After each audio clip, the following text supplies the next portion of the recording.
Welcome back. You're watching Canadian Innovators. Joining me today is Sue-Ann Levy, journalist for True North News and public policy commentator.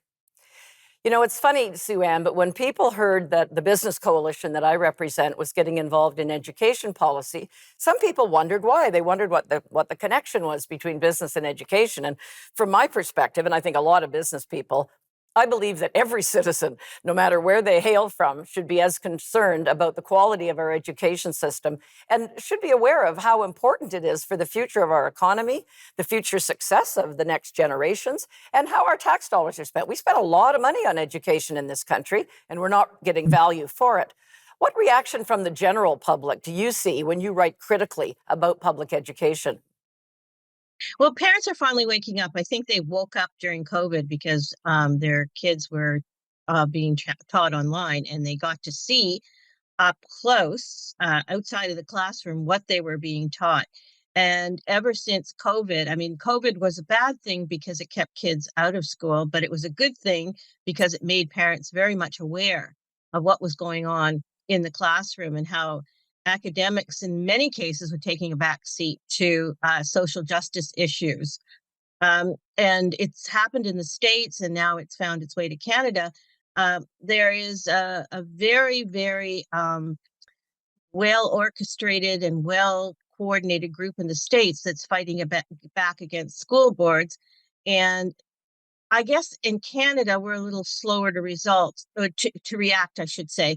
And so it's just building the momentum. But I've seen parent groups. Well, first of all, in the last election, the Ontario trustee elections, we had a lot of non-progressive candidates vying for the school boards. And I thought that was a great sign. But they're also turning up to meetings. They're keeping aware of what's being on the agenda. They're speaking up. It's very interesting, Catherine, because I've covered a lot of this in the last 2 years, and the school boards, the trustees, and the education directors, most of whom find their way from the Toronto School Board to other school boards across Ontario, are trying to shut them down. They're trying to ban them, cancel them, attack their integrity. And I got to hand it to these parents. They're not intimidated by these people. They know they're wise to what they're doing now, and that is great.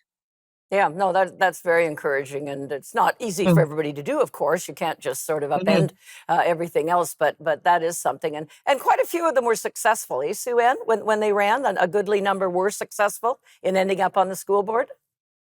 Well, not as many as we would have liked. In Waterloo, for example, the Waterloo Regional District School Board had a number of candidates vying. And really, there are three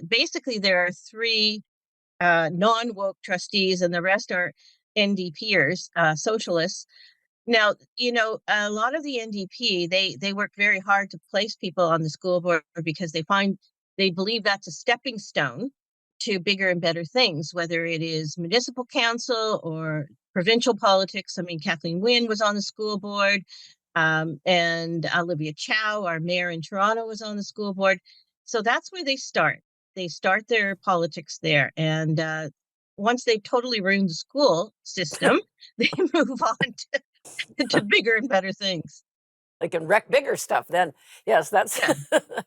kind of depressing.